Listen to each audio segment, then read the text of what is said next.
Well, two inmates who escaped a Florence prison over the weekend had been spotted on surveillance cameras out of Florence business. The Department of Public Safety says they were caught on camera in the building. They say John Sharpeo and David Harmon have medical issues and might attempt to visit drugstores or pharmacies. The inmates escaped Saturday night when they were out for a recreation break. Mike Pelton has more on the search. Taking my walk, looking at every trailer. Now, before I didn't look in the trailers. Now I'm looking in every trailer, looking for footprints. Juan Duran isn't the only one keeping eyes on his property, just a stone's throw from the state prison in Florence.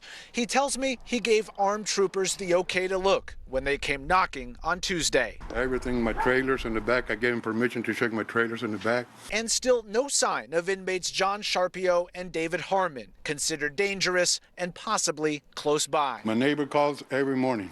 You know, she's an older woman. She calls every morning. She lives by herself. And we make sure that every morning she gives us a call.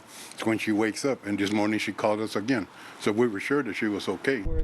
Local, state, and federal agencies now involved in the search, from signs overhead to boots on the ground. Authorities say Harmon and Sharpeo knocked down an AC unit, accessed a tool room, taking items like a bolt cutter before escaping on Saturday. The chief area of concern is this. Being that we haven't received a great deal of information about the subjects at this time, that they could be holed up someplace. Neighborhoods near the prison, ground zero for the search. If these guys were half intelligent, they'll get out of the state. Neighbor Booker Dooley. I have a gun by my bedside. I have shotguns in here, and when we go someplace, I put a gun in my car. So you would be the wrong house for them to come and hide out. Be the wrong house, you know. Booker tells me he used to work at the prison. This escape, yet another chapter in its long history. They'll goof up.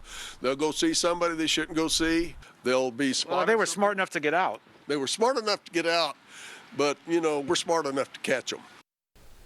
And it was Mike Pelton reporting. John Sharpeo was serving 35 years for child molestation and sexual abuse, while David Harmon was serving 100 years for kidnapping and second-degree burglary. Law enforcement is offering a $35,000 reward per inmate for information on their whereabouts.